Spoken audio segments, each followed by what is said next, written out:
Assalamualaikum, how are you?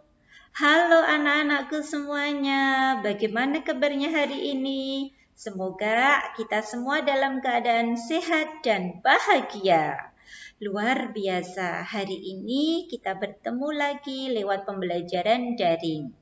Anak-anak, untuk materi PPKN yang akan kita pelajari pada semester 2 yaitu tema 5 subtema 1. Materinya tentang makna bersatu dalam keberagaman di lingkungan sekitar.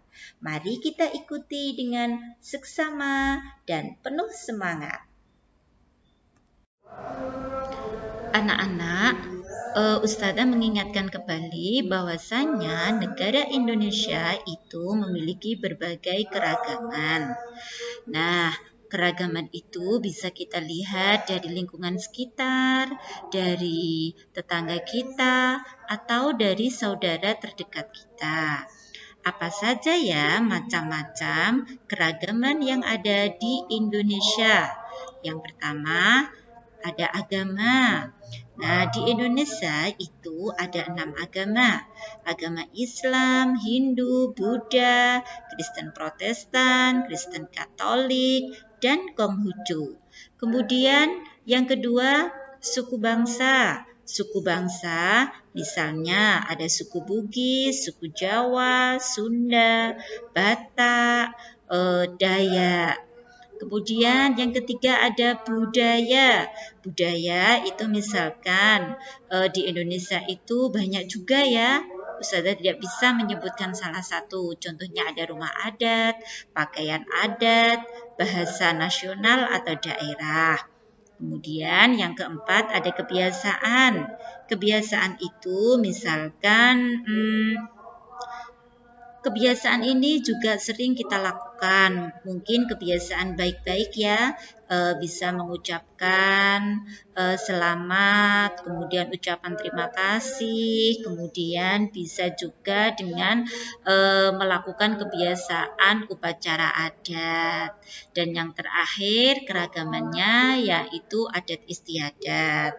Contohnya yang mungkin pernah kalian dengar atau banyak yang kita dengar itu adalah sekaten.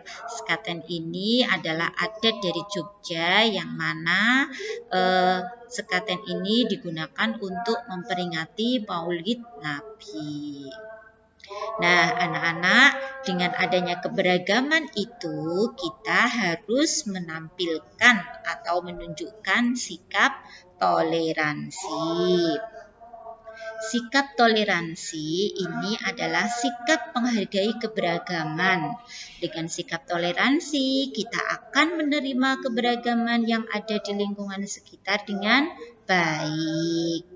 Nah, anak-anak, keragaman itu ada agama, ada suku bangsa, ada budaya, kebiasaan, adat istiadat, itu merupakan kekayaan bangsa Indonesia. Oleh karena itu, kita harus menjaga dan melestarikannya dengan baik. Baik, anak-anak, di sini Ustazah akan menampilkan contoh sikap bersatu dalam keragaman. Nah, dalam keragaman apa ya yang Ustazah ambil di sini? Contohnya yang berdekatan dengan kita, yaitu dalam keragaman di kelas. Nah, perhatikan baik-baik ya gambarnya. Anak-anak di kelas tentu terdapat keragaman ya.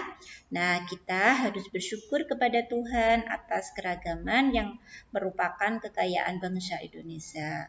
Walaupun di kelas kita terdapat keragaman, tetapi anak-anak biasanya bisa belajar dengan baik, kemudian bermain bersama dengan gembira, dan mengerjakan tugas dengan penuh tanggung jawab.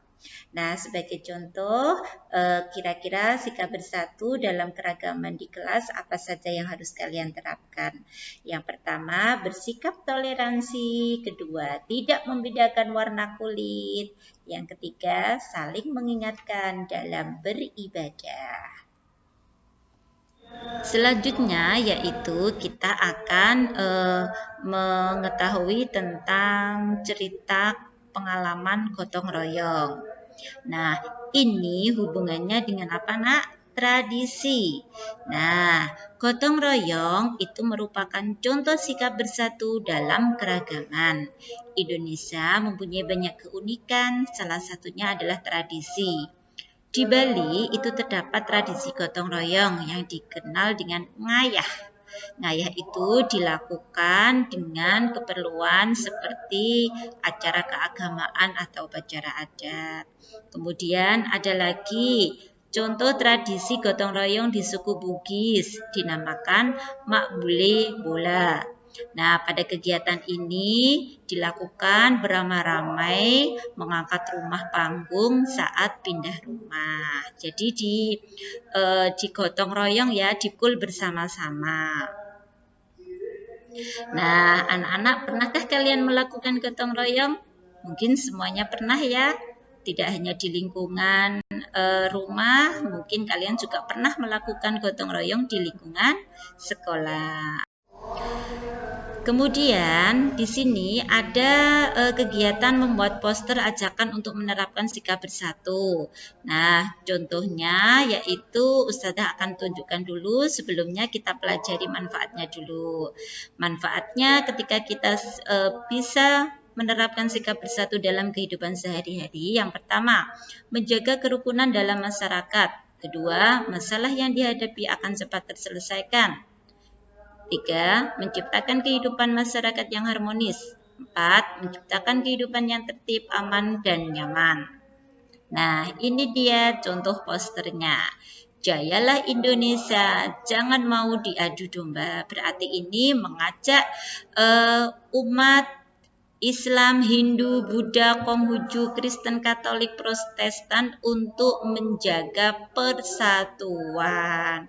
Walaupun kita berbeda agama, tetapi kita harus satu sesuai dengan semboyan negara Indonesia. Bhinneka Tunggal Ika. Walaupun berbeda-beda, tetapi tetap satu. Alhamdulillah materi sudah tersampaikan. Mudah-mudahan anak-anakku bisa mengikuti materinya dengan baik. Sampai jumpa di hari berikutnya. Wassalamualaikum warahmatullahi wabarakatuh. Tetap semangat.